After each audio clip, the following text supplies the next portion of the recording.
Hello, हाय, नमस्कार. कशा आहात सर्वजण? मजेत ना? तर श्री गणेशाय नमः. श्री स्वामी समर्थ सर्वांना. तर लग्नाचा वाढदिवस होता आमचा. तर काही फोटो टाकलेले होते मी इथे. आणि बट्ट्याचा बेत होता आजचा, भाजलेल्या बट्ट्या. तर खूप छान लागतात अशा भाजून बट्ट्या. तर आता अगोदर शेतामध्ये करत होते. ते आता आम्ही दरवर्षी शेतामध्ये करत होतो, पण ह्या वर्षी काही शक्य झालं नाही. गौऱ्या म्हणजे शेतात जाणं, त्या गौऱ्या पाहणं. गौऱ्या टाकून खूप छान लागतात गौऱ्यामधल्या बट्ट्या. वांग्याची भाजी, बट्ट्या आणि वरण असं बेत छान लागतो. तर मी घरीच बनवल्या होत्या बट्ट्या अशा बिट्टे पात्रामध्ये. आणि फोडणीचं वरण केलं होतं. खूप छान झालं होतं हे पण. तर वरणाला पण खूप छान अशी तरी आली होती. आणि त्या बट्ट्या झाल्या होत्या तयार. तर अशा बट्ट्या खूप छान लागतात वरणामध्ये. भाजून बट्ट्या तळल्यापेक्षा तळून केल्यापेक्षा छान लागतात भाजलेल्या. आणि ते फुलं आणलेले होते माझ्या बहिणीच्या घरून. तर 26 मेचा व्हिडिओ आहे हा. 26 तारखेला म्हणजे 26 तारखेचा आमच्या लग्नाचा वाढदिवस होता.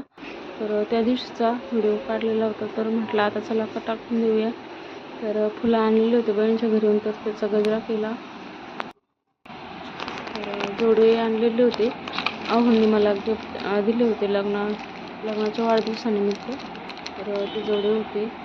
तर खूप छान डिझाईन होती. तर हा गजरा लावला केसामध्ये आणि जोडवे.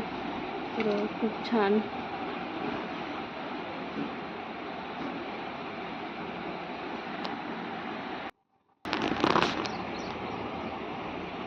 दोन पदरी असा गजरा बनवलेला होता मी. खूप सारे फुलं होते आणि जोडव्याची पण डिझाईन खूप छान होती. तर इथे मी साडीवरचा ब्लाऊज शिवलेला होता. साडीसारखाच ब्लाऊज होता. साडीसारखाच लिहिलेला होता ब्लाऊज. तर इथे मला कॉन्ट्रास्टमध्ये ब्लाऊज पाहिजे होता. त्यामध्ये थोडंसं म्हणजे पोपटी कलरची साडी आहे, तर गुलाबी थोडं लेस आहे त्याला. तर त्यावरती हा ब्लाऊज शिवला मी. ब्लाऊज पीस आणून ब्लाऊज पीस आणला. आणि खूप छान ब्लाऊज पीस आहे हा. पण वर्क म्हणतात त्याला. चिकन वर्कचा कपडा. गोल गळा केला मस्त. आणि त्याला असा बन लावला. छान असं त्याला बटन लावलं ते बनमध्ये. आणि खूप छान दिसत. प्रिन्सेस कट ब्लाऊज होतं. प्रिन्सेस कट शिवलेलं होतं मी. खूप छान ब्लाऊज झाला.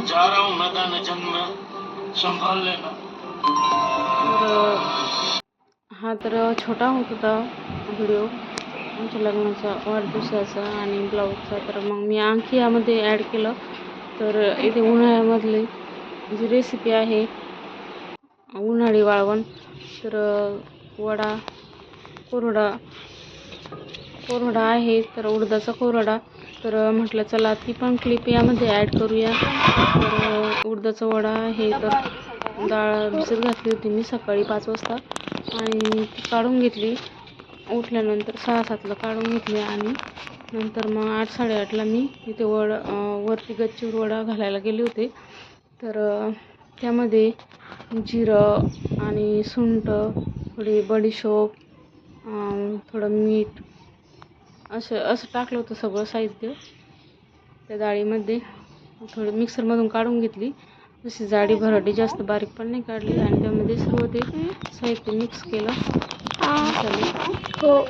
आणि गच्चीवर पाणी पण आणलं सोबत डब्यामध्ये. आणि ते वडा घालणं सुरू होता. आणि श्रेया माझी मुलगी व्हिडिओ काढत होती माझा. तर ऊन खूप होतं. तर पूर्ण उन्हाळी वाळवण केलं मी. पण त्याचे व्हिडिओ काही काढणं झाले नाही माझ्याकडून. तर कुरड्या, पापड, चिप्स आणि साबुदाणा पापड्या सर्व केलं, पण व्हिडिओ काही काढलीच नाही. तर हा एक काढला होता. तर म्हटलं चला हा पण टाकून देऊया. म्हणजे ह्या व्हिडिओला क्लिप जोडूया. तर खूप छान वडा झाला होता.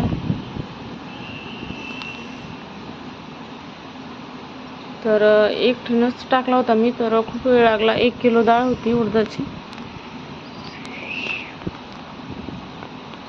पण खूप चविष्ट झालेला आहे वडा कोरडा.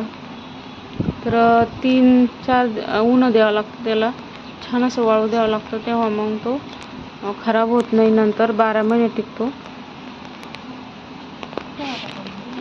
तर अशा प्रकारे मी सर्व कोरडा इथे करून घेतला.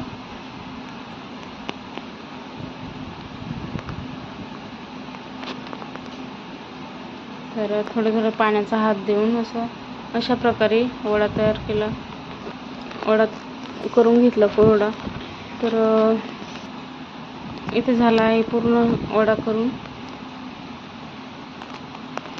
तर कसा झाला मला कमेंट्समध्ये नक्की सांगा, माझा कोरडा कसा वाटला तुम्हाला. आणि बट्टा आणि वरण. तर भेटूया अशाच नवीन व्हिडिओमध्ये.